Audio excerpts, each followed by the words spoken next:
The Blast from Our Past Network. This is horror writer J.M. Brandt, here to tell you about Horror Not Hate. It is a horror comic anthology and art book featuring amazing talents from the horror world, comic world, metal world, and lowbrow art world.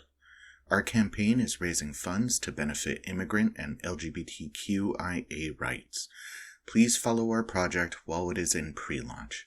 Go to bit.ly/horror-not-hate with capitals starting each word. Together, we can help make a difference. Thank you. Supernatural, Halloween, exploitation, slashers, and everything in between. Welcome to the Podcasting After Dark Watchlist, the show where a guest chooses a topic and the hosts, along with the guest, discuss their top favorites. Light a candle, hide your Ouija board, and enjoy the Podcasting After Dark Watchlist.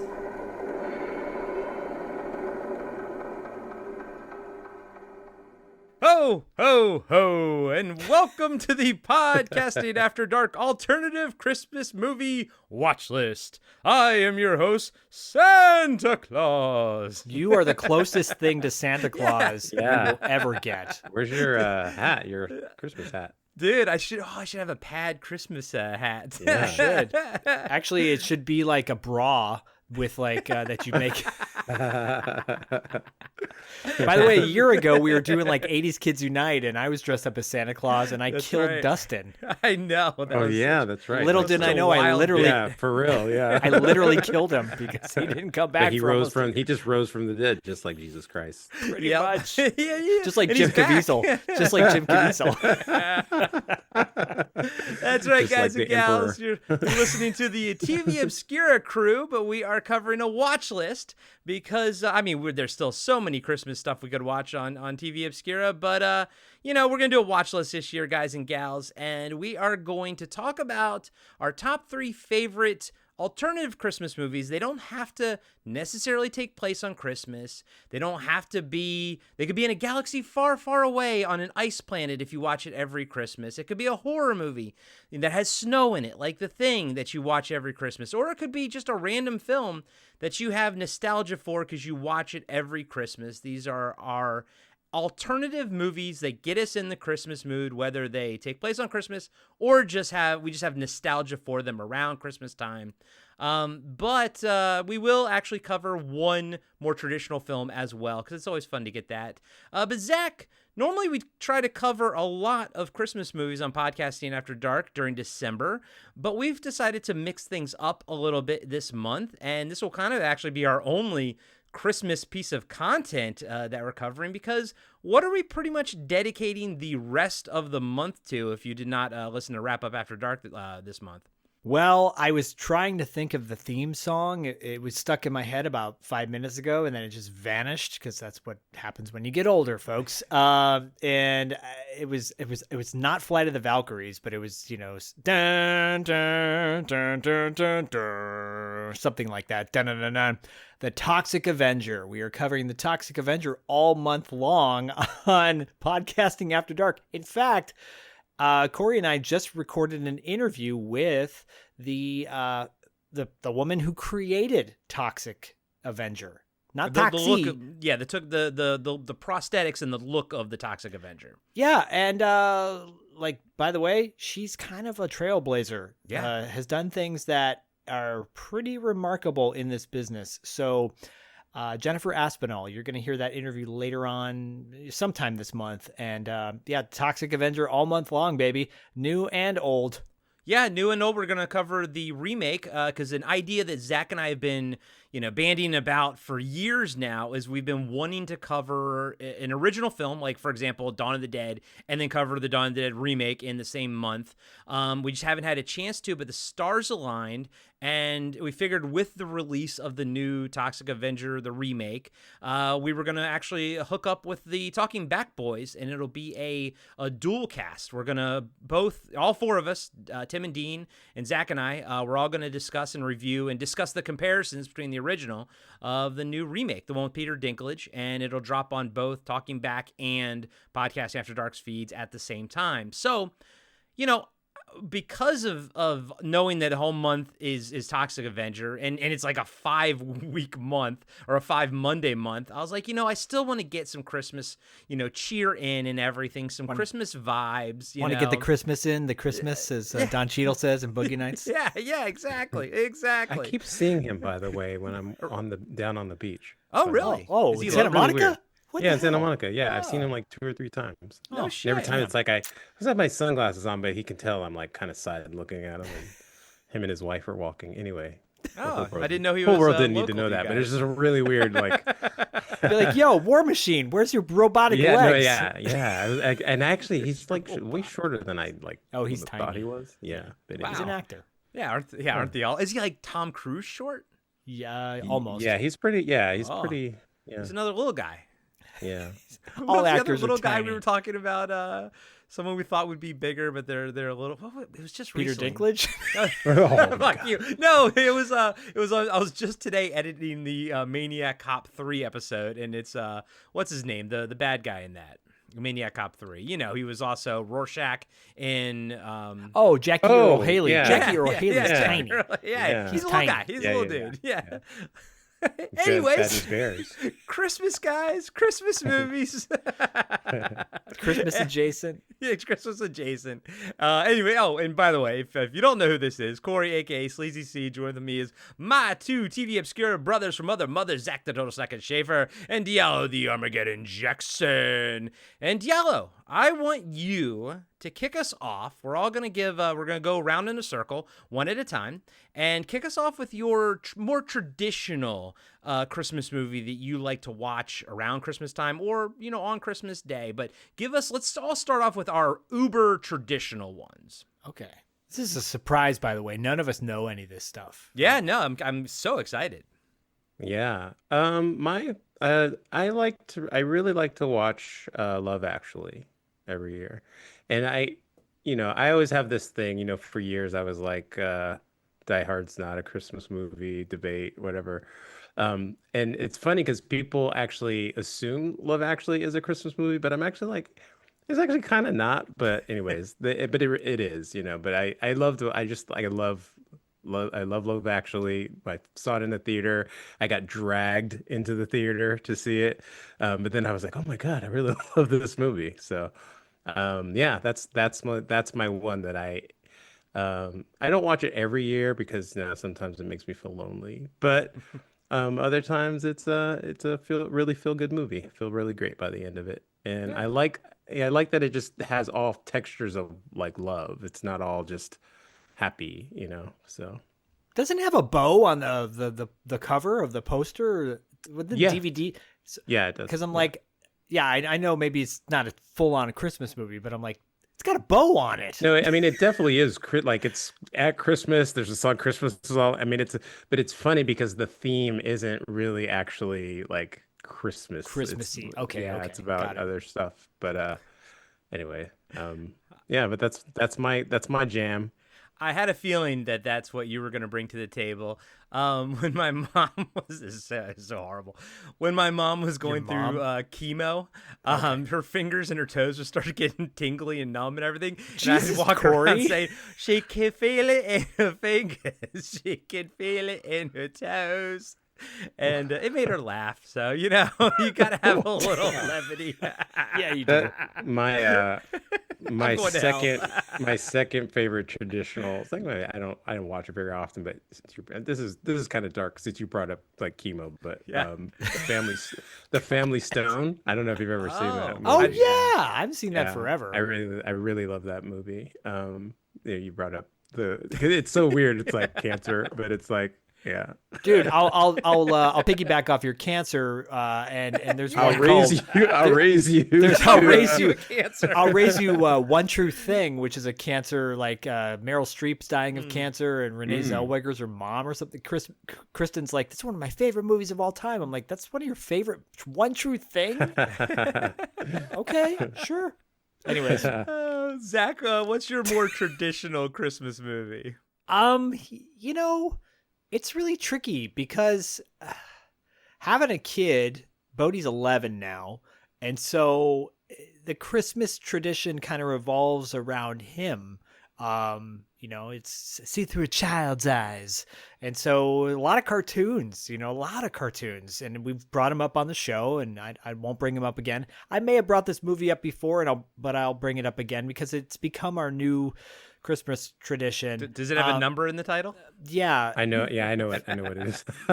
Fine. I mean, it's called 8-Bit Christmas. It is literally, it's a and great movie. I brought it up so many times. No, I watched it at your place. Yeah. It might have been maybe like the first year or second year after it came out, and that's a great movie. Like that legit is a movie that you should watch every year. So. Yeah, it's become like apparently it was filmed during COVID, so they had a lot of issues behind the scenes apparently, and I've been working on trying to get the director on $2 late fee at some point because I'm like, I have to get this. This movie is such pure $2 such a champion of that film. Yeah, I mean, guys, y'all, it is literally Christmas Story if made in the 80s. Yeah, And, I mean, it's sort of like it's legit. Like Yeah. it doesn't get enough love, maybe because of the timing, right? Like I think so. I think when it came out, but the kid actors are not annoying. They're all really good.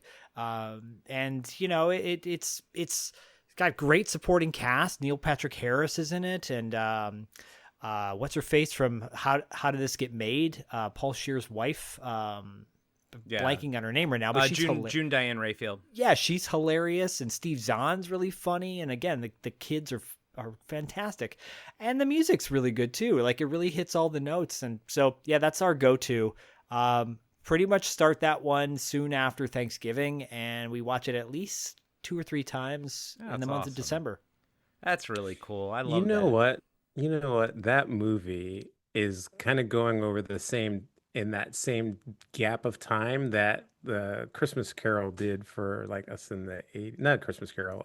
Christmas Story. Christmas Story did for us in the 80s, right? So I think so. I like think 30 so. years and between the time frames. Oh so. yeah, I know what you mean. Yeah, how much? Yeah. Because that was Oh, was yeah. it the 50s Yeah. or It was, I think 40s, 50s, 40s, around something there. like that, But yeah, yeah. it's like but that, I mean, it's like that movie that you're talking about is appropriate for that same kind of experience. Yes. It really is an updated, it's not a copy, but it's the same kind of like feel. to Same it. Yeah, beats. and it's got enough of a twist at the end where you're like, oh, it's going to go the route of Christmas Story, and then it throws you for a loop, and then you're like, whoa, I did not expect that. Plus, and I they think did a that good actually, job of like replicating the '80s too. Like it looked like an '80s movie, and It we did. talk about that a lot. How people try, and what was that one? The sequel to Christmas Story, like Another Christmas Story, and it was supposed to like take Yeah, place in it's the not 80s good. or something. And they go to like some kind of restaurant that's so very TGI Fridays, and I'm like, those didn't exist back then. no, I hated that movie. bro, they shot it in like Bulgaria or something. So it's not. And I interviewed Zach Ward and Scotty Schwartz about that movie before it had come out. And, God bless them. It's these guys who haven't been around for a while, and they're doing something that brings them back into the relevant spotlight. But it's fun to see where they're at now, but that's kind of about it. That's about it. Yeah. For me, I kind of have two easily, side by side. Emmanuel. Black Emmanuel, absolutely Black I Emmanuel. mean, Anything with Laura Gemser. I mean,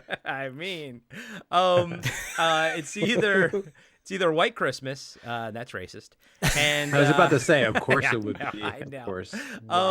And that's mainly because even before I watched White Christmas, I didn't start watching that until I was probably in my 20s or 30s, but my entire life growing up, I would only listen to Bing Crosby at Christmas time, nothing else. Zach, I've gotten more recently into, Gingerbread Man and stuff like that. Did you beat your kids too? Did you beat your kids? Yeah, of course, and with my one fake eye. Wow. He had a fake eye, Bing Crosby? No. No, he's talking about Sammy Davis. Yeah, thank you, Diallo. No, Sammy Davis. I don't know about But I was Sammy talking Davis. about Gingerbread Man because I've started branching out Gingerbread of Man's Bing great. Crosby. Diallo's like sitting here, he's like, I follow everything you're saying. Yeah, I'm like, I know where Right you're there going. with you. And I've seen like White Christmas, the play at the Kennedy Center with my mom. So I do love that movie now. But growing up, yes, I loved Bing Crosby. Yes, he can be problematic in his personal life. But I only ever listened to Bing Crosby.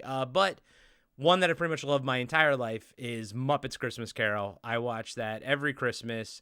Try to watch it Christmas Eve. And I know all the songs by heart. We're Marley and Marley, woo! You know, everything. I love every bit of it from beginning to end. I think that movie works on every level. Michael Caine is playing it so serious that he's as serious as a heart attack, and that's why it works. You know, that's why that movie works. And I love Muppets Christmas Carol so much. Actually, I'll say this real quick. I met one of my good friends in college. I was sitting next to him in class, and we didn't know each other at the time. And somebody, because of the way my brain works, somebody said Marley. And I just said under my breath, I go, Marley and Marley. And he sat next to me, he goes, ooh. And he looked at me, he goes, Muppets Christmas Carol? I was like, did we just become best friends? Yes. So anyways, near and dear to my heart. So Then he put his hand on your leg and slipped the then- roofie in your drink. and- Exactly. I got to ask. So, just this is a little tease for January, by the way, for everybody. You're gonna roofie us and you're gonna put it in our eggnog. Yeah, Michael- first off, fuck well, Muppets Christmas Carol. Well, Moving right past that. I mean, there is a connection to Bill Cosby because he is. I think he's now considered America's favorite dad, America's favorite white dad on television. Michael Gross from Family Ties, because he's a big Christmas guy. He loves the holidays, Right. and he had mentioned. I think he mentioned on the show that White Christmas was one of his favorite movies to watch during the holidays. So Corey, you're in good company. I think I mentioned that to him. I think you did, and then he said, He's like, oh, yes. "That's racist," and then. And he said, "At least I'm not Bill Cosby." He did say that. He did say that, actually. Y'all can check out that interview in January on $2 late fee and Podcasting After Dark combined, baby. Yeah. Diallo, are you a fan of Muppets Christmas Carol? Or Bill Cosby. Or Bill Cosby? I mean, I was a fan. We did a Bill Cosby I know. last year. Wasn't that our Christmas episode last year? Yeah, go back into our yeah. archives, everybody. I've actually never seen it. I've never seen the Muppet Christmas Carol. And It's short. I think it's like 75 minutes long or Yeah, something. I don't think it's that long. Yeah. And there's no, it's kind of like I don't know why I never saw it, but I just never saw it. Okay. So. Okay. Zach, have you ever shown that one to Bodie? Yeah, I hate that movie. Okay, awesome. Fucking great. But no. That was we went through our phase of Muppet movies, the whole kick of going down the back catalog, and then the new Muppet movie came out, and enjoyed that. Rizzo or whatever that rat Rizzo, is. yeah. He's a big part of that one. I definitely like it more than Muppet Treasure Island. But I do enjoy both of those. Tell you what I don't like is that new Muppet series that came out earlier last I watched year. an episode or two. Oh, it's trash. yeah, It's Wait, really there was bad. one last year? Yeah, it's on Disney Dude, Plus. this was like years ago, man. This thing came out like 5 There or was 6 one a years ago. few years ago. I remember Oh, that. Yeah. okay. Well, it's Time is a flat circle, Zach. So Sure, apparently. No, that was really bad, y'all. I just It was really not. disappointed by that. I'm like, give it a chance. Nope. No, I've seen it. I enjoy it. It's the Christmas Carol. I think the only version of A Christmas Carol I really enjoy is the one with Albert Finney, because it's kind of terrifying. Like, there's some moments in it that are really scary. Would you consider Scrooged like a Christmas Carol, or is that just an an alternative take on it? It is, but I like that's a go-to comedy that I would Right. watch. Yeah. But the Scrooge one with Albert Finney is probably my favorite, because that's the one I grew up on. Okay. It was on television all the time. Yeah. Then there was George C. Scott. Yeah, there was the George C. Scott one. I think came out in the 80s, I believe, or something. I could be wrong on that, but I do remember that one. I remember that was one of the VHS tapes that was at Big Woof back in the day. Big That Woof? had a massive layer of dust on the top of it. Yeah, because 'cause people no one only cares. ever rent the porn. So My favorite Christmas Carol story is from Doctor Who, Matt Smith. I think. Well, it was his first that's- year. I was gonna say that too. No, you weren't. No, I wasn't actually, but I know that I've seen that, and it's really I good. love when Diallo just calls him out. No, you weren't. Stop I trying mean, to You please you everybody. literally were not. You don't even gonna- like the new Doctor Who. I do like the new Doctor Who. I'm just old school. I do like the new Doctor. The only We're one all I didn't coming like in was hot Christopher tonight. Eccleston. No, I was gonna say we'll get to Doctor Who in our watch list. Yeah, Oh, we boy. definitely have to do. Oh boy. Okay. We definitely have to have Doctor Who. Watch list best. one of these days. Yeah, Yeah, but yeah. maybe he'll come up. Maybe the Doctor will come up again later. Okay. Okay. Well, Diallo, why don't you kick us off with your number 3 alternative Christmas film? My number 3 alternative Christmas film is a movie. I don't even know if Christmas has anything to do with it at all, but I think it's just because I first watched it and I think it was around Christmas. That's totally valid. That's if yeah. that's what it gives you. If it reminds you of Christmas time, even though it doesn't take place at Christmas or have anything to do with Christmas, then I get it. I totally get it. Yeah, just like released at Christmas. I don't know. I don't know. But I don't know why it makes me feel something about Christmas too. Anyway, Billy Elliot. I don't know if you've ever seen it. Oh yeah, it's a good movie. Yeah, Oh. it's about a boy that grows up in in England, like a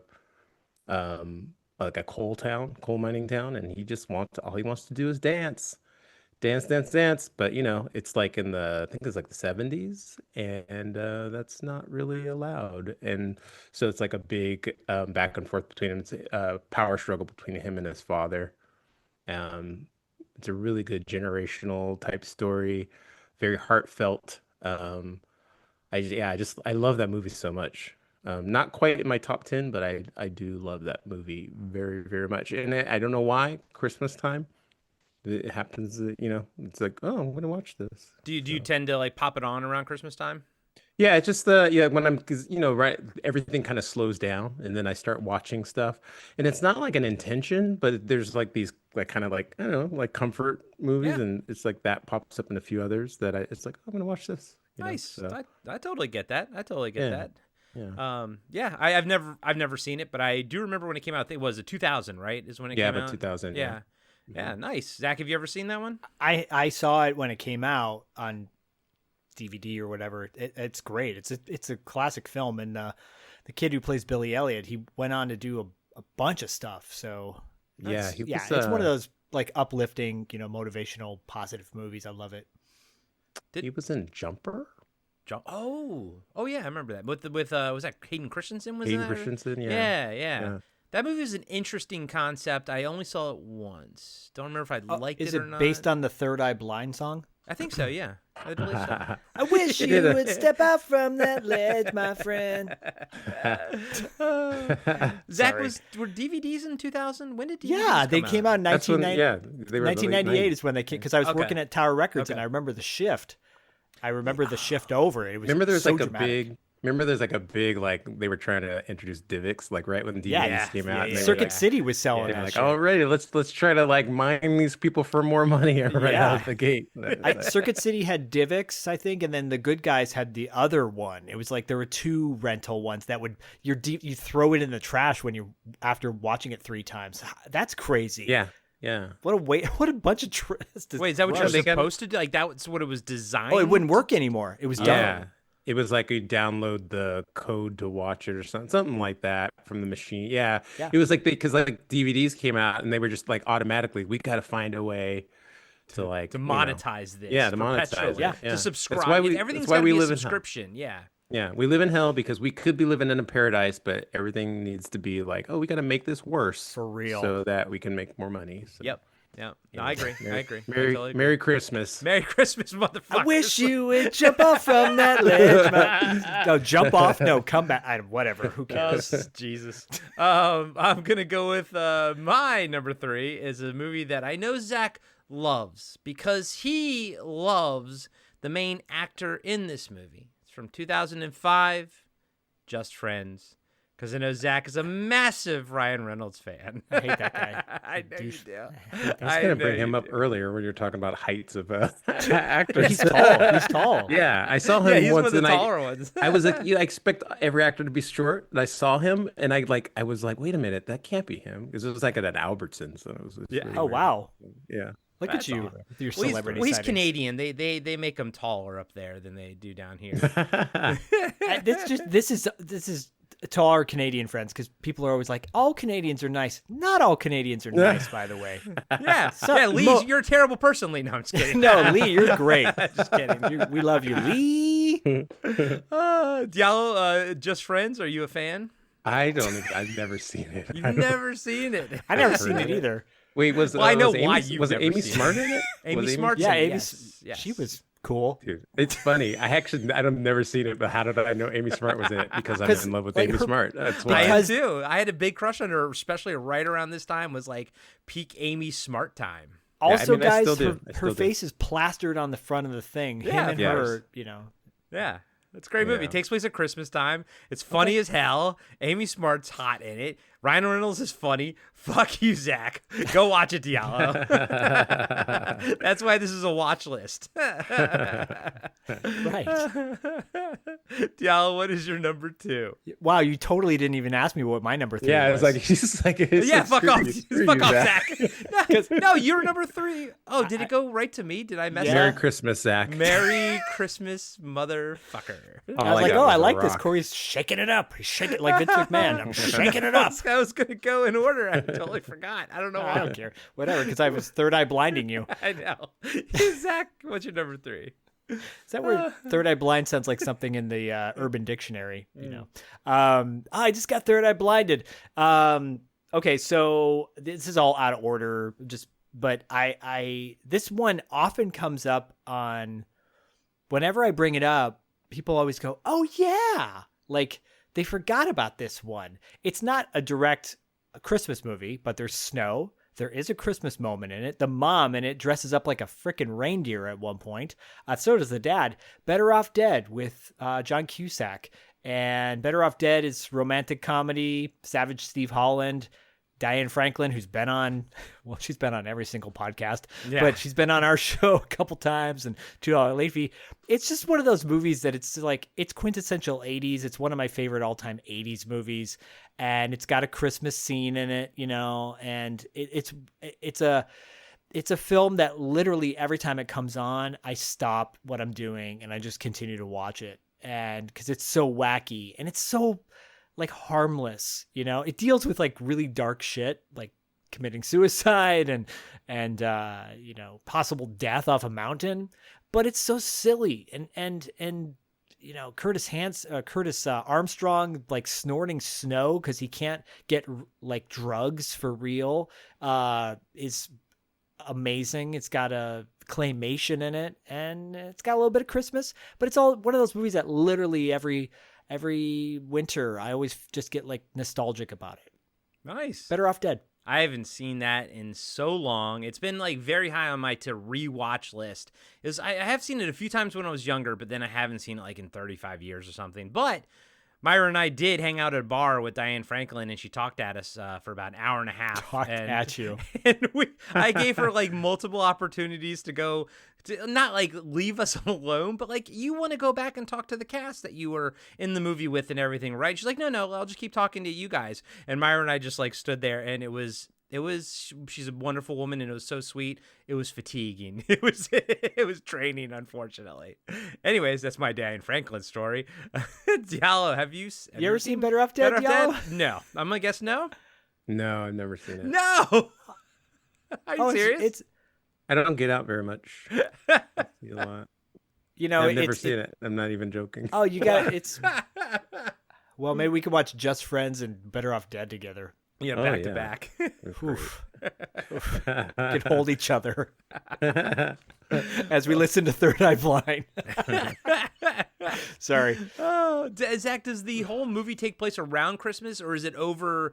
Like it's over a period of time, isn't it? Oh yeah, no, it's the fall going into. Okay. Well, yeah, it is over the course of basically a year. Or is it like is it a school year essentially? Yeah, but there's winter break. They've got winter, you know, the winter prom or whatever with and they literally have Christmas break. It's great, and everyone comes over for Christmas dinner. That's where the famous surprise food is like moving across the Yeah. table, you know, and the mom introduces French food to everybody, like French fries and French dressing, and to drink Peru, which is Perrier, but she can't pronounce it correctly. It's so dumb. It's But kind of zany, isn't it? A bit of a like it zany is comedy? it is a fever dream. It is Yeah. a fever dream. 100%. It's a teen comedy, but it's like so different.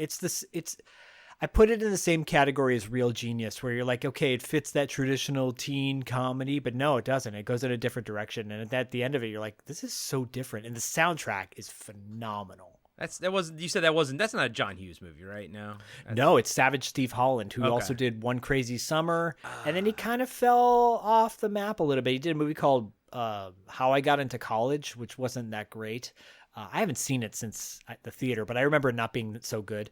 I watched One Crazy Summer a lot more Dude. than Better Off Dead as a kid. I watched that a shit ton. It's more accessible for a younger audience. Better Off Dead's more of a teen comedy. Okay. You know, I think I would never. I won't show it to Bodie till he's a teenager because he'll be like, "This is all about like making out and stuff." Wasn't Bobcat Goldthwait in like a Godzilla costume in One Crazy Summer? One Crazy Summer, yeah. Yeah. That's burned into my brain. I watched that one summer so many times. I think when my dad had cable one year, and I was like, damn, okay. both of those no, movies. wait. When my dad stole cable one year, then he found Christ, and I came back, and the cable was returned to normal because you can't steal under Christ. And I was like, Christ. Well, Christ forgives all your sins. So I know all about that. Hopefully. yeah. Oh boy. Oh boy, oh Chevy. Oh boy, oh Chevy. Oh Diallo. Numero dos. This is an amazing episode, by It's the way. wild. Yeah, I love it. So this is a little. I don't watch this. I don't watch this very often, so it's a little bit of a cheat. But I kind of wanted to go for something a little bit unexpected, I guess. Sure. But I do love this movie for. I mean, it's set around Christmas, as is a lot of movies written by a particular writer that we're all cluing in right now. Yeah. I was going to say Lethal Weapon, but no, it is another movie that is it's more comedy, and it's called The Last Boy Scout. Oh, yeah. Yeah, I want to cover that on Pad one of these days because it's got Taylor Negron as the villain. I love that dude. Who's also in Better Off Dead, by the way. He's also in Better Off Dead. Oh yes, such a that's right. He great- is.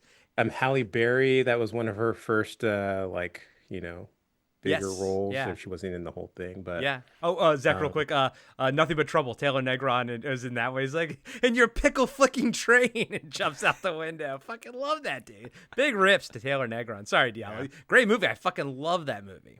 yeah, it's just it's great. I love the opening. It's like a Monday Night Football. Like That song's a banger, Diallo. That when opening I- is Yeah, it's great. It's by what's my boy's name? It's the guy from Dirty Dancing, Everly brother guy. At the time of my life. Yeah. That Yep. guy. Yeah, it's like I like the one-liners in it, the action. It's just it's such a fun movie. But yeah, I love Friday night's a great night for football performed by Bill Medley. Bill Medley.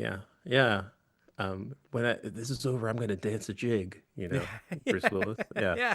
I just she's like, why did you, I was lonely. That's why I cheated on you. And he's like, buy a dog. It's like that's great. There's so many great one-liners in it. It's just such a fun movie. I love it. I haven't seen that in a while, but I watched it a ton as a kid. I have the 2-pack Blu-ray of Last Boy Scout and Last Man Standing, because that's the only way you could also get either of those movies. Yeah. By the Yeah. way, like Arrow or Shout Select put either of those out on Blu-ray, and also Last Man Standing rocks. But yeah, Last Boy Scout.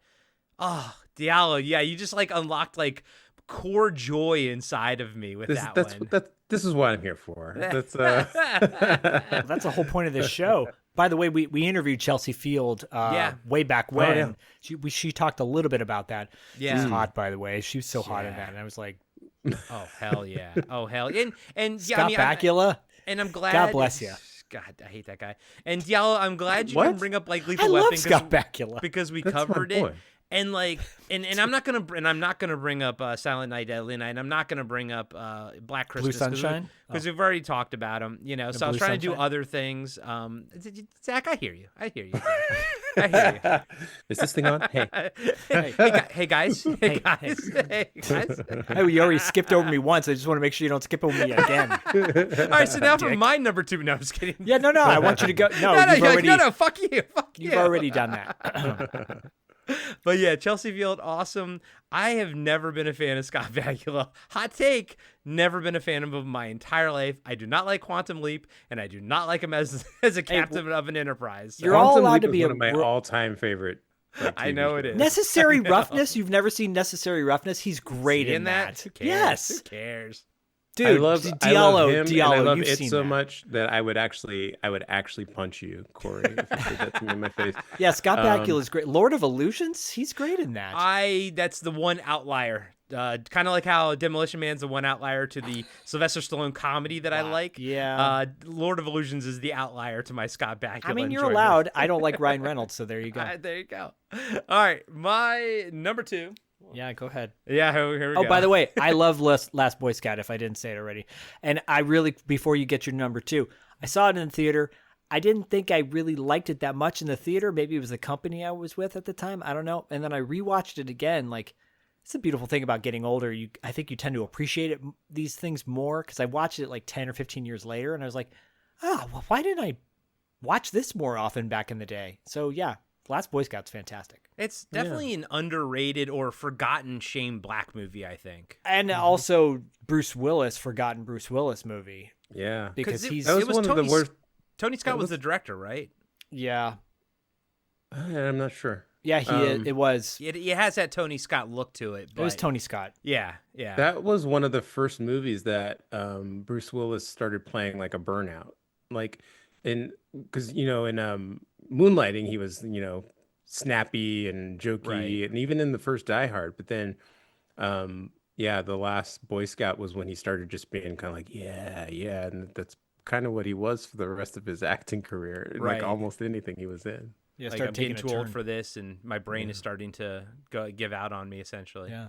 I mean, he had a good 30 years for that to take place. But... Wow. Zach.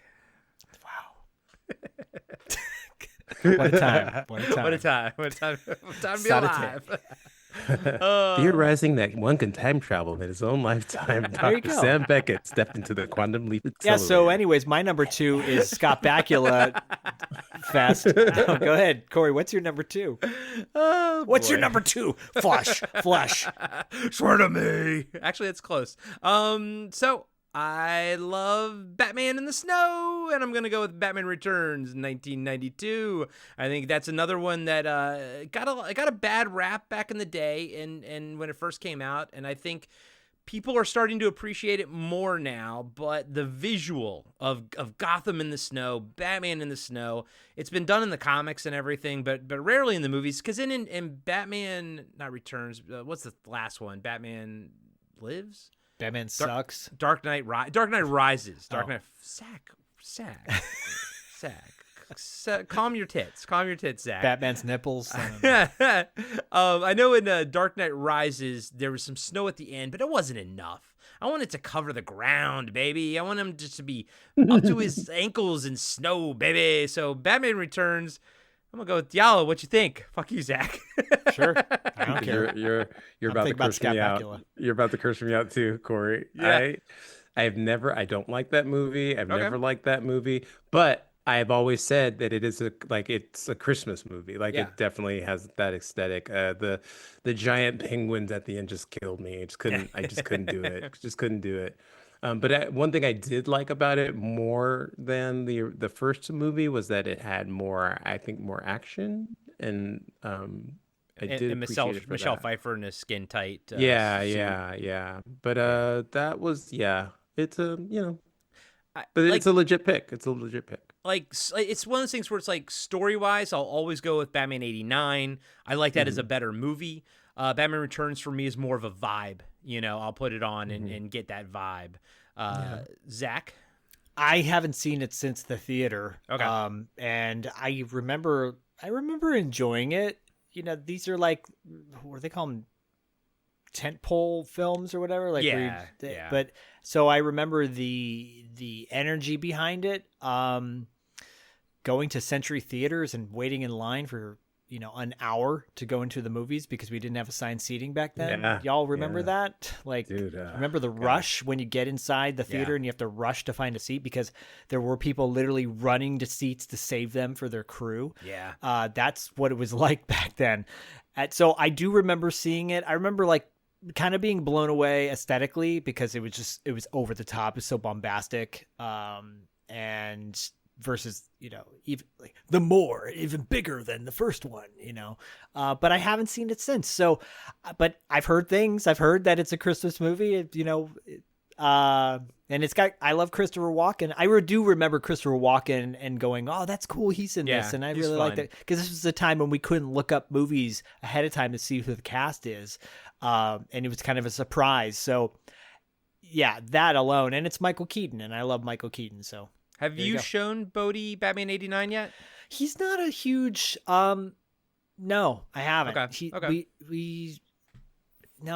I don't know why. I think during the time he was into superheroes, it was all about Marvel, and now he's Okay. kind of tapped out on superheroes at the moment. Yeah. But we all come around. Yeah. No, I get that, but superhero fatigue is a real thing. Yeah, I did I show got him it. like one of the modern What'd you say, ones. Diallo?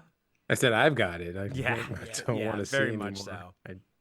We anyway. watched the Flash movie or whatever that whatever the that one- one. Batman Flash. That one. Yeah, Yeah. and he's like, oh, he didn't. I mean, it was like that. that was a bad movie. Yeah, it was bad. It's a people listening that love it. You're wrong. Yeah, that's a case where you're wrong, just like Ryan Reynolds. Is my pick now? Is my pick? My turn? My turn? Corey's like too busy playing with himself over there. I don't know what's going on. He's playing with something. I muted my mic because I'm pouring my beer. Oh, okay. So I'm going to No, you talk should about have my done that- third you should have pick. done that live. That would have been great. Yeah, it's get into the season. Hey everybody, Corey here. I just want to let you know that we'll be right back after these short messages. Hey everybody, Corey here. And it's me, Zach. We wanted to tell you about our new show called The Coscarelli Factor. You can find it on our Patreon at patreon.com/podcastingafterdark. The Coscarelli Factor covers every single film that Don Coscarelli has directed. And some other little bonus features in there too, like maybe the music videos he directed as well. That's right. You can find all the episodes under the Auteur de Force tier on our Patreon page. Like Zach said, that's patreon.com/podcastingafterdark. And if you sign up today, you will get access to the complete Carpenter Factor series, where Zach and I went through every single movie that John Carpenter directed, from Dark Star all the way to, well, all the way till the end. So sign up today to our Patreon page and you can unlock all kinds of other things as well, like ad-free episodes and our monthly wrap-up after dark show. Patreon helps keep the lights on in the podcasting after dark world. It gets pretty dark out there at night, and all your support keeps us from getting too scared. And thank you to everyone who's signed up to our Patreon page. We really appreciate it. And as always, We'll catch you on the dark side. Have you been wondering where's the beef? Well, on our podcast, Throwback Trivia Takedown, you might just find that out, as well as some other things about the 70s, 80s, and 90s. We're a nostalgic-based trivia show that pits two challengers head-to-head in a duel of the decades, with categories ranging from movies, TV and music, to slang, food, and fashion. You're sure to get the best in retro-themed trivia. So strap on your jelly shoes, grab a surge, and walk like an Egyptian to your favorite podcast app and check out Throwback Trivia Takedown. I heard even Mikey likes it. and now back to the show. Okay, so my number 2 pick kind of piggybacks into the number 1 pick. Just a quick backstory. I think I was 16. I might have been 15. I can't recall exactly what the age was, 15 or 16. And I had gotten He I might- was just 15 years old. All he wanted was a TV and a VCR for Christmas. That's all I wanted. I might have told the story before, and I, according to my mom, I kind of ruined Christmas for a minute because I got the TV and the VCR for Christmas from Fry's, plugged them in. The TV didn't work, and I flipped out, God damn. And it was because it was the one thing I wanted to do. I wanted to plug my TV and VCR in all winter break, just go in my room and watch my movies on VHS. That's all I wanted to do.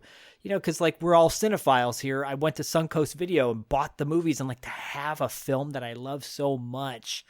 And of course the Warriors was always number one, but there were another handful of movies that I got on VHS that I loved to watch during winter break, and it would just watch it on repeat over and over again. And one of those at the time was Goodfellas. Goodfellas has a Christmas scene in it. And, there's, it's but the point where Ray Liotta, Henry Hill is like so coked out and he's already cheating on Lorraine Bracco and whatever, but he's buying her gifts. So he makes everything happy. But it is, to me, it's like quintessential gangster movie. It's my favorite gangster movie probably of all time. Everybody's so great in it. And it was such a badass, groundbreaking movie when it came out. It was such like a across the board, like cool movie to be into, Yeah. Like you go to skateboard shops and they had skate decks with the photo of like Ray Liotta, Paul Sorvino, and Robert De Niro and Joe Pesci looking all tough on a skateboard, So that was a go-to movie for me, Goodfellas, back in the day, especially during Christmas break, winter break. I love Goodfellas, man. That's a great fucking movie. I think highly underrated, and maybe I even saw an article, I think, because it's the 30th anniversary of Casino, and it's time for that movie to kind of, get its just, dues, because I always loved Casino as well. Now, Zach, I will say, I did ask for a VCR one year for Christmas. I think I was like 15 or 16, something like that. But I specifically wanted a forehead VCR so that I could do the picture perfect pauses. So I could have the, so I could see what I wanted to see. Emmanuel. when I did space. bad things to myself. in my Mine was room. Emmanuel in space. Are they bad You're- things? Yeah. No, they're You're good Black things. Emmanuel. Black. Laura Gemser, please. By the way, Danielle Harris was in Last Boy Scout. This is no connection to Laura Yes, Kempster or yes, Emmanuel yes. doing bad things. Yeah. And I remember she played like his daughter or something. Yeah. The daughter, yeah. Yeah. Yep. Shout out Yeah. to Danielle Harris when she was a kid. Yeah. Yeah. Diallo, have you seen Goodfellas? Yes, I have. I did. Yes, I watched. I saw it in a film class. I Okay. never saw it when it came out. But it was we watched a bunch of Scorsese movies, and so that was one of them. And yeah, it's a great classic. It was like, why didn't I watch it when it came out? I actually always had this thing about mafia movies. I didn't like them for some reason. Me 'cause too. I was like, why do you celebrate the mafia? Like, it didn't seem like right. But then it's like they're all good though. So, yeah. So I love that. I love that movie. Casino is actually there's a great call. I don't think it's as good as, but it definitely is a good movie. Yeah, Definitely a good I don't movie. think it's on the same caliber as Goodfellas, but I think it's still awesome. But I think people just kind of forget about it. Yeah, it needs to get its flowers. Yeah. Yeah, definitely. Yeah. But yeah, Goodfellas has like that. It has like energy and pop, and it's like the originality. That's the one that had the continuous shot that they reproduced in in Swingers. Yeah. right? Yeah. When they go in the restaurant or whatever. So Yeah. good. Oh God. Yeah, I love it's it. just I mean, yeah, Scorsese and top of his form. So, Diallo, what would you say your favorite Scorsese film is? ooh, I don't, I have to think about it actually. I mean, it's sort of like it's sort of like a pantheon to me. It's like all the movies that are good are good. Yeah. You know how I am. It's not Yeah. for me to like pick one thing, but Are you a Taxi you know, Driver fan? yeah, I love Taxi Driver. Mean Streets is great. Yeah. What do you call it? God, I'm blanking out now. Raging Bull is Oh, yeah. like I think probably his most like seminal, like this is film, Yeah. movie. Yeah. But like I've always loved this movie even before I knew what a Martin Scorsese was. As Alice Doesn't Live Here Anymore, Ah. which Yeah. became like the It was the movie version of the TV show, which really aren't the same at all. But No. um, yeah, I just like he's one of the greats. Your movie, After Hours. After Hours Huh? is my favorite. That's my Yeah, favorite yeah. because it's the most different of all of his movies. Yeah. I've always heard a rumor that his AD directed that Yes. film, but I wouldn't doubt it because it is so different, but it still is. but still damn, great. it is so good. After really good, Hours, yeah. There's a Yeah. Criterion of that out, and it's highly worth picking up. Griffin Dunn. Yeah. Yeah. Anyways, yeah. I mean, That's- talk about like casino, like that After Hours it definitely needs to be like people need to see that movie and recognize it for what it is. Yeah, it's of its time, and it is quintessential New York boho Mm-hmm. chic, like artist. It's what Goodfellas did for gangster movies. I think After Hours do for like those New York artist types. I mean, I've seen everything we talked about except After Hours is probably the only Scorsese film Put that on your list. offhand. Yeah, I've been wanting to because that Criterion one's been sitting on my watch list in my Amazon wish list for a while now. You hear that, Lee? yeah, Corey's right. got a wish list. Got a wish list, baby. I'd say, although I'll say, as far as Martin Scorsese goes, I love Taxi Driver, Goodfellas and everything. My favorite mob movie, and Zach, would you consider this a mobster film? Miller's Crossing is probably my favorite. It's totally Yeah, Irish. It's just Irish older. gangster. Yeah, it's like Yeah. the era is supposed to be technically, further back. That's a Coen Brothers, of course, movie. Awesome movie. Yeah. Maybe one of the Coen brothers' best It's- movies. It's my favorite. Well, I love Raising Arizona so Well, that's my much. favorite, but Yeah, but I really do love Miller's Crossing. But they're apples and oranges, like one's a comedy and one's like a dramatic with some comedy elements in it. There is some funny moments in Miller's Crossing. Right. And I will say, if y'all like gangster movies, there's a indie movie that came out in the early 90s called Amongst Friends, which is it's definitely an homage to Goodfellas, but it's like three young guys, kind of three little shits, trying to be gangsters, and the soundtrack is phenomenal.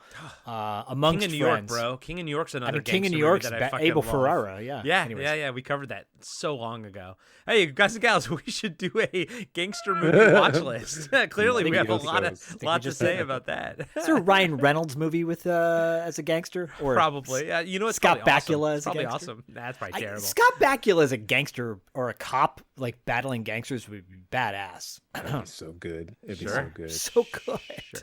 Sure. It's basically what he does on he did on CSI. I know, but it's New Orleans or CBS. whatever when he was It's on? like Yeah. I want to see a little edgier, a little darker.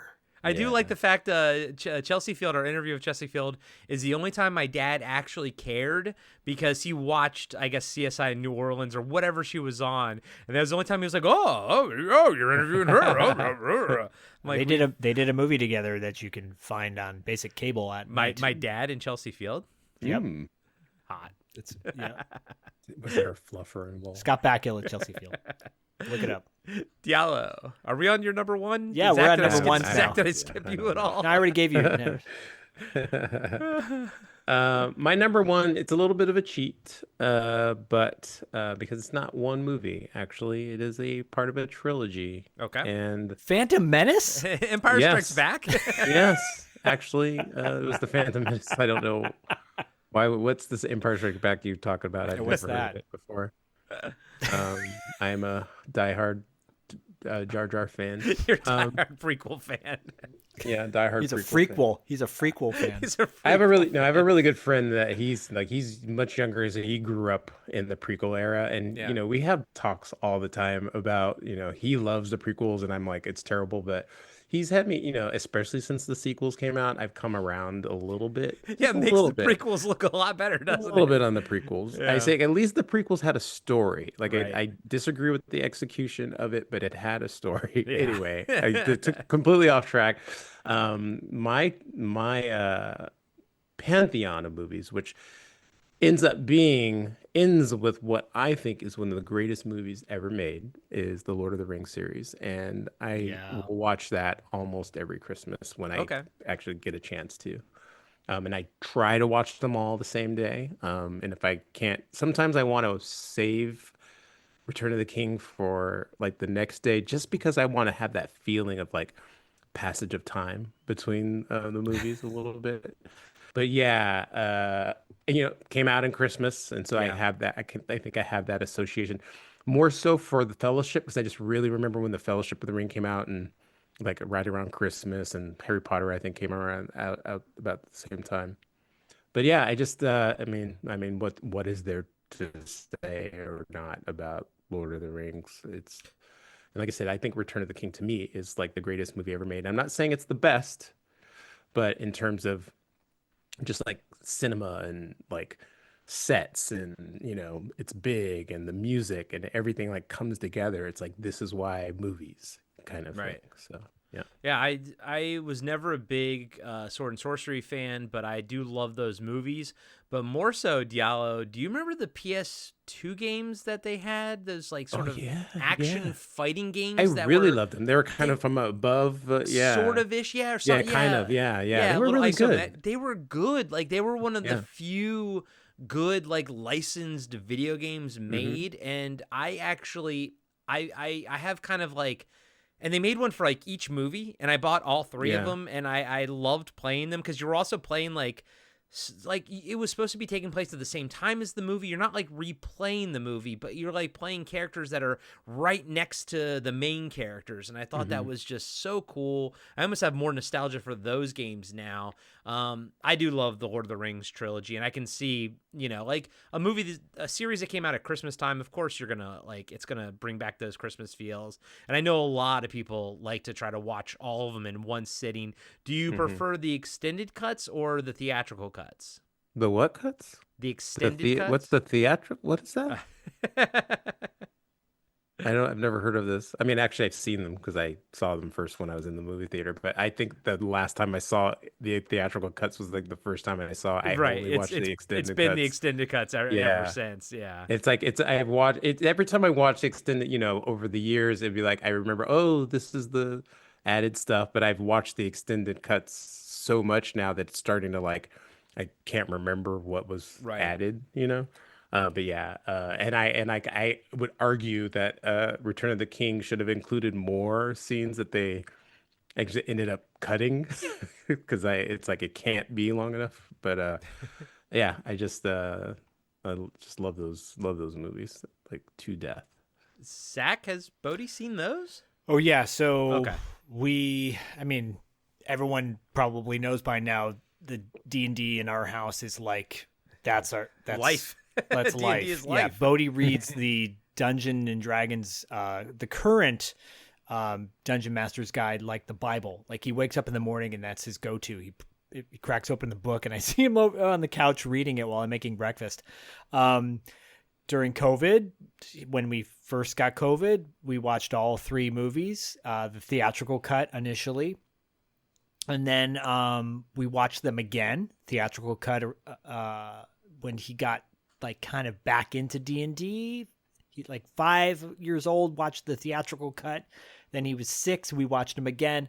And then when he got COVID again, like when he was maybe 8 or 9, I said, we should really watch the extended versions. Those are like the full on versions. He's like, let's do it. So we watched them again. We watched we watched the extended versions all the way through over the course of several days. And then within at least a year ago, we watched the extended versions again because we love it so much. He loves it so much. I will highly recommend. I was pleasantly surprised because I wasn't expecting nothing from it. The Battle of Rormir, or whatever that The prequel animated was. one? Yeah, I think it's really well done. It's a nice companion piece to the series. We watched that fairly recently. He loved that. And yeah, I mean, Lord of the Rings, it's a classic. Like those three movies, people forget, maybe a new generations forget that going to movies on Christmas was like, that's a tradition too. I remember doing that. I remember seeing all three of those Yeah. in the theater, Yeah. doing it because it was like Christmas Day. It was like, Yeah, people. you- That's a lot of you people's tradition is to go to a movie on Totally Christmas just Day. unlocked a memory for me. I remember they re-released Karate Kid 2 on Christmas Day. It was Oh, like they one of did? like yeah, it was Oh, like one of the wow. first times I was like, a movie on Christmas? Yeah. Yeah, and they, like I remember going to Shoreline, the theater is at Shoreline near Shoreline Amphitheater in Mountain View, Yeah. and like those were the really cool upscale theaters, and you get in line again to maybe get dressed up, you wear the clothes you got on Christmas, and you get to go to the movies with your parents because who wants to just like. Some people do sit around all day, and now that's something I love to do. But back then, it's like we got to go out, we got to do something. And going to the movies on Christmas Day was so cool. It was so special. So I love the whole trilogy. I agree. I think the Return of the King is the best one. But I love the relationships, overall, and the soundtrack. We listen to when we have like a lazy Sunday morning. We're listening to the sounds of. For the music where blanking right now where Sam and the Shire. We listen to the music of the Shire on repeat, and it's like this like extended 10-hour cut of just you hear they have those like on YouTube. It's like a YouTube cut. Yeah, it's so and stuff cool. like that. Anyways, yeah. it's that so yes, big fans. Zach, what's your favorite Peter Jackson movie? Fuck you. My favorite Peter Jackson movie, probably. Be careful. I Yeah, I mean, it's so funny because not Meet the Feebles. Heavenly Creatures is really good. Heavenly Creatures is so good. Yeah, it's so good. I would go with the Lord of the Rings. Okay. I have to, because I remember when the hype behind that was the other thing too. When a director like he was, The Frighteners. The Frighteners is my favorite. I was expecting you to say The Frighteners. Sorry, I was like, what? That one's my favorite. That's my favorite. Yeah. But y'all need to remember, like, guys like him and Sam Raimi, like they were indie filmmakers. Yeah, have you ever seen Bad Taste? It's wild. Meet the Right. Feebles. Meet the guy that directed Lord of the Rings directed Meet the Feebles. Meet the Feebles, yeah. And then here they are, like doing they're in charge. Guillermo del Toro, I feel like he's always been like artistically, he's always been a highbrow indie filmmaker, right? But these guys were like down and dirty. Peter Jackson and Sam Raimi. They were both considered like, they do really gross stuff. And then here they are making these super mainstream movies like Lord of the Rings and Spider-Man. That's so badass. I think that's awesome. Sam Raimi did one of the first superhero movies that like, and I'm not talking about Spider-Man. Darkman. He did one of the first basically superhero movies. That actually worked. Agreed. You don't tend to think of it as a superhero movie, but so it's not that big of a leap. But at the same time, I think one of the things about both of those guys is that like the movies matched the hype. Especially back then, hype was way more important. Batman. The whole world was into Batman back then. But when you went to go see it, it actually was good. There wasn't that sense of letdown.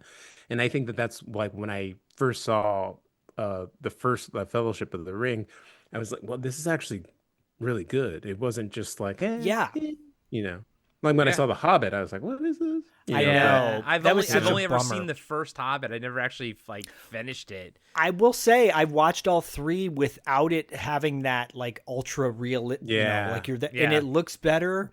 And I've grown to appreciate them. I really find them to be like, it's one of those movies you can put on and just watch and it's a little mindless, They're okay. Yeah. It didn't need to be as long. Agreed. Could have been like as a two-parter. That still would have been too much, but like it didn't need to be three movies. And it was like a big money grab.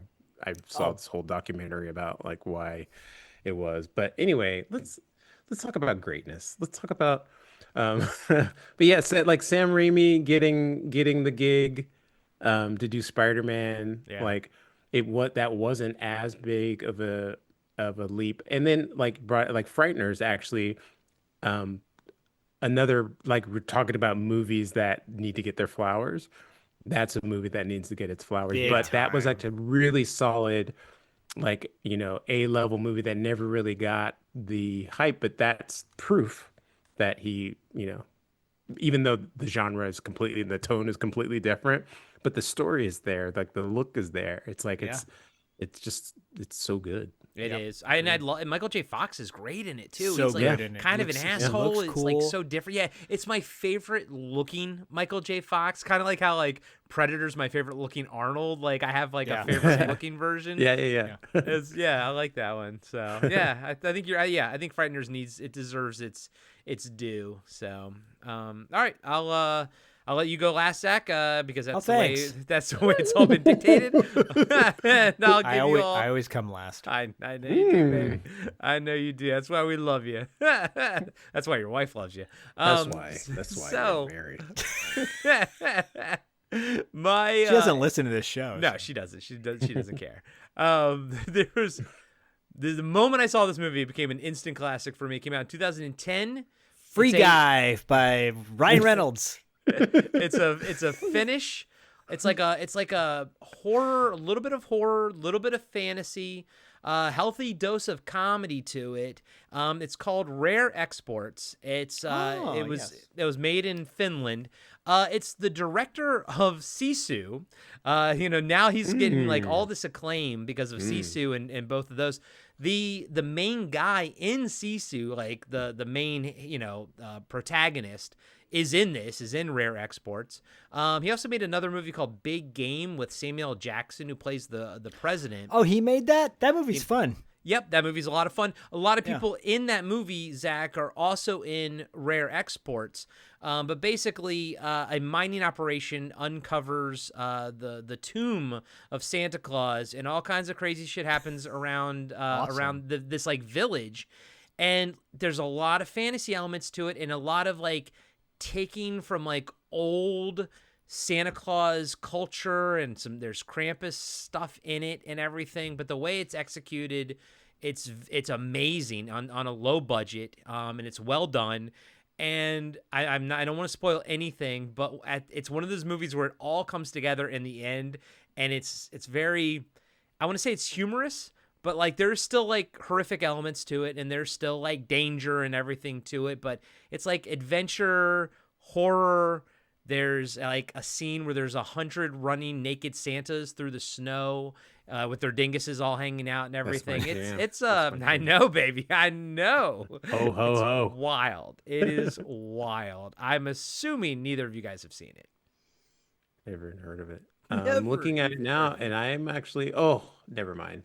I would see it, but it's on Tubi. So Oh never yeah, mind. so I've there- seen Free Guy with Ryan Reynolds. No, I haven't seen it. I've always wanted to see it. You talk about it all the time. Yeah. You're always bringing it up, and it's one of those movies that, one of those titles that every time people say, "Oh, you got to check this out," I'm like, I know, I need to see it, and it's legit something I do want to watch. Versus people saying, "You got to see this," and like, yeah, I'm never gonna watch that. Yeah. Rare Exports is definitely a movie I want to see, so I mean, will get to it. We'll cover it one day on the show, Zach, and you'll watch it then. So just save it for that. I'll force you to watch it when we cover it Deal. on the show. Tie you Deal. down and make you watch it. Exactly. I want to watch that one that's like the German Home Alone, with the kid looks like Rambo. Oh, and- Lee, Dial Code Santa Claus. Yeah. Lee gave me that for Christmas, I think last year. Thanks, Lee. Yeah, fuck off. It was great. It was fucking awesome. I'm sure it was better than a Ryan Reynolds. Two guys and a girl in a pizza place was a fun sitcom, by the way. And by the way, that we should cover that on TV Obscura because no one remembers that show. Everyone's like, "Oh, Ryan Reynolds just came out of nowhere." It's like, no, he was on Two Guys and a Girl in the No, Pizza Shop, yeah. and then next year it was called like Two Guys and a Girl, and then it kept changing names. Yeah. and That's why no everything. one remembers. Yeah, exactly. But the cute Dial blonde Code girl. had Dial me- Code Santa was fun, Zach. It was cool. I'm movie glad I you did- enjoyed it. a movie I didn't like was okay. I think it's because I sent Lee the He-Man box set one year. Oh, yeah, So okay, yeah, we got cool. a little Secret Santa thing going Christmas on. exchange, Yeah, exchanging Christmas. Yeah. It was interesting, dude. I think you would dig it. I didn't like love it, but I'll say this: I liked it better than Christmas Evil, which everyone that movie was, sucks. dude. Everyone Fiona was hyping Apple's that dad's up. in it. Fiona Apple's dad, what was it? Robert's Blossom's dad. That movie sucks. Yeah, Christmas Evil is super overrated. Although the ending, one of those things where the ending, it doesn't save it, but the ending's pretty fucking amazing. But the rest of the movie felt like such a fucking slog. Yeah, I'm kind of over movies where it's like literally the one scene at the end that everyone, pops a boner over, and that's why they say it's such a great movie, because it's that one scene, and then you watch the movie. Like there's a Grindhouse just put out a movie not that long ago, something like it's Hollywood 90456, whatever the zip code is for Hollywood. It's a slasher film about a guy, a serial killer in Hollywood.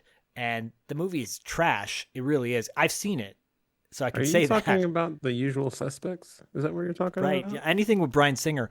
No, it's but the ending is like him, spoiler, he hangs himself from the Y on the Hollywood sign, and the camera pans away. It's like a helicopter panning away. And so you see him hanging from the Y, and it's like, why?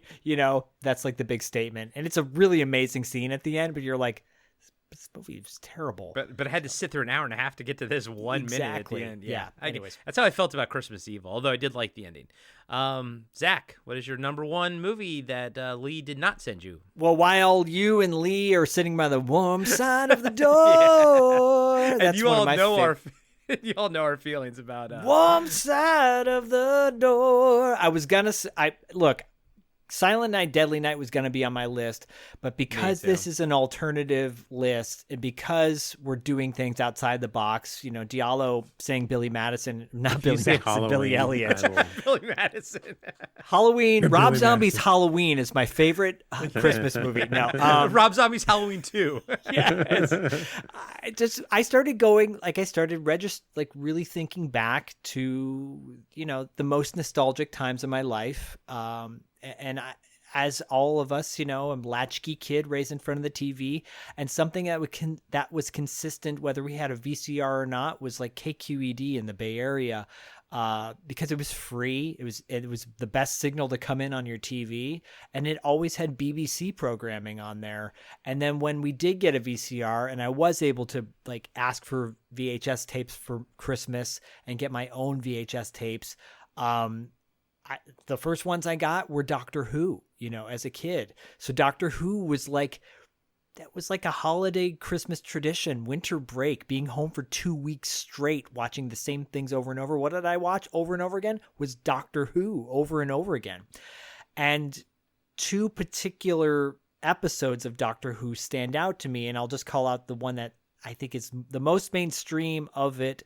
But I will mention the other one. The Brain of Morbius is a really great Doctor Who series that I had on VHS. And the cool thing is it compiled all the episodes, because if people don't remember, Doctor Who was like these little 20-minute chunks that they would show on PBS. It was one full episode over the course of 5 days or something like that. So Brain of Morbius was one of my favorites, but the Genesis of the Daleks, that was my go-to during winter break. And it's Tom Baker, the fourth Doctor from the 70s, late 70s, or mid 70s. Anyways, it is the birthplace of where the Daleks came from, with the introduction of Davros. And, he's basically the Adolf Hitler. He wants to create his army. And that's what the analogy is, for the show. And I still have it on vinyl as well. I have the vinyl version of the actual episode. It's a 2 record set that plays the entire episode, but they change it. Tom Baker narrates scenes that with just sound effects. So he describes what's going on. Super cool. But that was my go-to, and I had that VHS tape, and I loved that. I got it for Christmas one year, and it was just I could not wait to watch Genesis of the Daleks. So I was kind of hoping everyone would go out and leave me alone so I could just watch Doctor Who by myself. Doctor Who to me spells Christmas. And then when the Doctor Who newer episodes came out recently with, that they would do a Christmas episode every year. I'm like, that's so cool that there's an episode centered around the holidays, but For me, Doctor Who, Genesis of the Daleks. I know it's way outside the box, but it's. I think I described it enough to get the idea that it's very comforting to me. So is the whole Christmas special episode, that started with the newer ones with all the Eccleston and all them? Yeah. Yeah. I mean, British TV, they have Christmas special episodes on Christmas. I remember like The Office, the original Office had like a Christmas, which is a really great episode, actually, by the way. So it's just sort of like that's a British thing that happens. And then because Doctor Who, especially at the time, was like the #1 show, it was slotted in there for a while till it started to suck. And then they were like, New Year's Day. Oh, You know.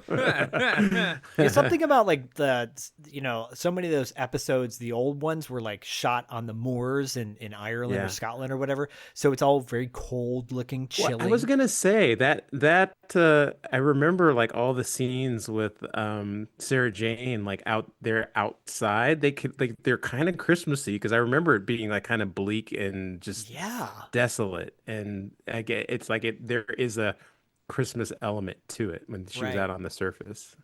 Yeah. So thanks, Diallo. Ryan Reynolds. Zach, I love you. I love you too. I love both of you so much. Wait, wasn't Ryan Reynolds in that Red One movie? Was he in that? No, that was that was The Rock, Captain America. Oh yeah. Chris Evans. Chris Evans. Yeah. Oh man, I didn't see that one. My God. You know, what movie sucks is Fred Claus. That movie sucks. With Vince Vaughn. Did you guys ever see that movie? Speaking of Christmas movies, I was like so excited to see like, oh, Paul Giamatti, Vince Vaughn, and it's so not funny. It's like not. It's so dark. It's depressing, and you're like, dang, this is not good. What about Reindeer Games? Then now that movie is underappreciated. It is. Ben Affleck. It really is. It's a good Ben Affleck movie, like Phantoms. You were the bomb. You were the bomb Reindeer in Games, Phantoms, yo. I think Phantoms might be a little underrated as well. I enjoyed that movie. I'll revisit that film. I'll give it a second chance. I did not like it when I first saw it. Yeah, I mean, I remember like hating it, but I would watch it because it's like now it's like, oh, I'll watch that because it's crazy. Whatever. Was it like Liev Schreiber in it and whatnot? Yes. Yeah. But it was like heavy CGI and like bad CGI. Like early, like late 90s CGI and stuff. Yeah. Like you remember The Faculty? The Faculty Yeah. could have been so much better with better CGI. Yeah, I think I like Disturbing Behavior more than Faculty. Oh, that movie's great. Disturbing Behavior. Yeah. Wasn't that technically a remake of Dead Kids essentially? Yeah. Yep. Yeah. I think we talked. It's got a about great that. line in it where the guy goes, "What the fuck is a shoppy?" Because they walk past the shop. He's like, "What the fuck is a shoppy?" And I'm like, yeah. So I remember they had Katie Holmes as erect nipples in the white wife beater. Anyways, welcome Merry to Christmas. Podcasting After Dark. Everybody.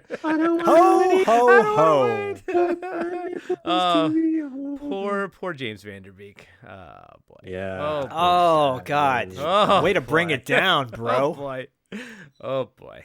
Back to hard nipples. Anyways, guys and gals, thank you so He's much. selling his Dawson's Creek I merchant know. clothes to If there's is there anything more American than having to sell your memorabilia from your massively successful show in order to take care of your cancer treatments? You know what though? Like I look at that and I go, yo, he literally just probably got that from American Eagle Outfitters. That is probably. not. But it's got his ball sweat in it, so it's worth something, Wow. You Ryan know how Reynolds. bad the American medical system is? Yeah. It's so Like, terrible. I've been, I've been trying to get a therapist, and I had to jump through so many hoops that when I finally get one, the first few sessions, I'm just gonna vent about how hard it is to find a therapist. Right. Yeah. And they're gonna go, okay, well, we're out of time, Diallo. Yeah. Yeah. No. It's Oh, guys and God. gals, if you're listening to this not in the U.S., it's a nightmare over here. So don't stay away. Stay far away. But no, how no one can figure out how to have universal health care. It's just a really hard, complicated It's a hard. thing. Only every other country besides us has like- it. So We have so many Special smart formula. people in this country. Never mind. yeah. Anyway. Diallo, What you got cooking, baby? Are you? He's like therapy. That's what I got. I Yeah, know. I'm I was like, trying to get my head straight, I was like, man. oh no, It's getting dark. it's getting dark in here. It is podcasting after dark. Yeah. I'm just down in the basement. I'm working on stuff. I would say just because it's a Christmas episode, I did do a major update for my first Noel Chronicles website. Cool. I will say, it is beautiful. It is a beautiful website. It's very Christmas themed, winter themed, I should say. So, but I'm getting back into finishing up some chapters so that I can redo a couple chapters and put them up on the site. So, but yeah, I'm just kind of like in the basement working on stuff, writing stuff. Can't Yeah, you're in the lab. say, yeah. I mean, write my kid picture book and doing a whole bunch of stuff, but just Awesome. gotta get it out there. Gotta pitch it to people so they buy it. But other than that, don't have anything to really promote. So, Okay. yeah. Zach, I think you just promoted something. yeah, you there. promoted a lot. Go check out Diallo's website. Yeah, y'all. I remember I'm gonna promote. You know what I want to promote? You brought up Diane Franklin. We went to dinner. Did we go to dinner or like lunch? Yeah. Is that her? I know thought- that's no, that was, Jill Sholin. Jill No, that was Sholin. Jill Sholin. Yeah. That's right. Did you? Yeah, 'cause she was in Babes in Toyland, right? Yes. Yeah. I remember her saying how handsome I was. Oh. Yeah. You are. You're quite You are. handsome. That's what I'm gonna take with me to the therapist. Take it. All right. Yeah, I was That's like, it. and I'm signing off. I really have nothing to add. I don't. Yeah, Diallo's Zoom screen just went blank. So. Yeah, and goodbye. Click. And scene. Zach, what's going on in December over at $2 Late Fee? This is gonna be dropping at the beginning, right at the beginning of December. Yeah, so really exciting stuff. Speaking of Jill Sholin, she put out a little 5-song Christmas album. With our pal Diane Franklin. Yeah, and Barbara Crampton and Yeah. and Judy Aronson and a whole host of like other fun people. And so A heavenly host. yeah, she actually was on the show with Diane and Judy to talk about that album and have a little bit of Christmas holiday fun with us over at $2 Late Fee. And God bless her. Jill is a saint of a person, and she's a very emotional person. She gets very emotional about why she did this record when she did, because she's having a major surgery in January and she's really nervous about it.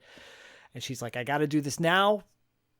I just got to do this now. So you can hear that interview, watch it on Spotify, YouTube, etc. And then Dustin's back. Dustin joined me back for an interview. Dustin joined me back for an episode about a movie celebrating its 35th anniversary. Sorry, I was like, are those words in the right order? Sorry. Where the hell's the records room?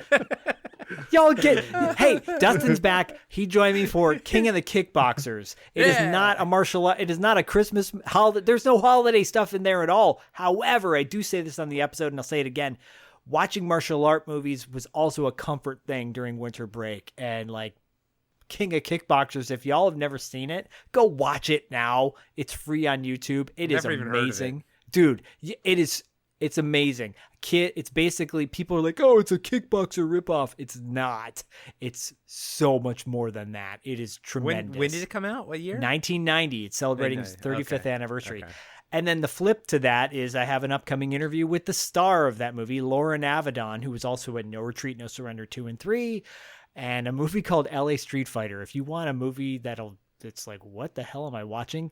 Go find LA Street Fighter. Way back when. That's a wild one. All right. I'm done. Hey. You want to check out Jean-Claude Van Damme in Breaking? Dancing in the background. Breakin', and then go watch Breakin' 2 Electric Boogaloo just for kicks. Because it's directed by Sam Furstenberg, who did American Ninja. Yep. He also did Ninja 3: The Domination. And River Bend, yes. Yes. Which Diallo and I saw with Paul London. Yes. That's a very deep movie. Very Yeah. deep. Territory Marks, Paul London. Paul London. Paul getting bit by squirrels. Paul London. Yeah, y'all. Paul London got bit by a squirrel last time we recorded an episode Oh God! because he feeds squirrels. How do you edit those episodes when he's like out in the park and everything? That's why I record way in advance, and it takes me like 2 weeks to edit these things. Oh boy! Oh boy! But All right, guys and I don't gals. trust squirrels though. I don't trust squirrels. No, I don't trust. It's They just go a for wild nuts. They like freaking nuts, animal. and I They're have my nuts. So mortal you know what? enemy. No, thank you.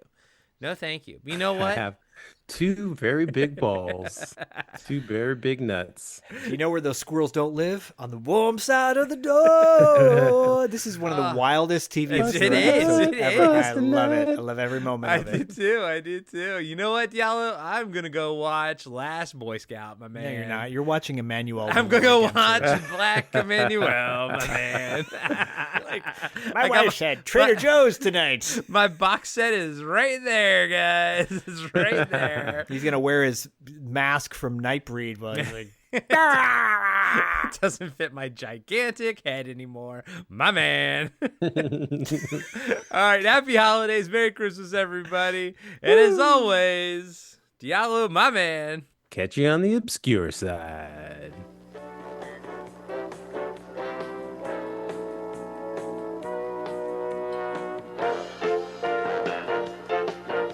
Be sure to subscribe to Podcasting After Dark and give us a 5-star rating on iTunes.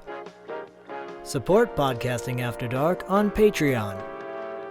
Follow us on Instagram and Facebook at Podcasting After Dark. And visit us next time for another installment of Podcasting After Dark with Corey Stevenson and Zach Schaefer.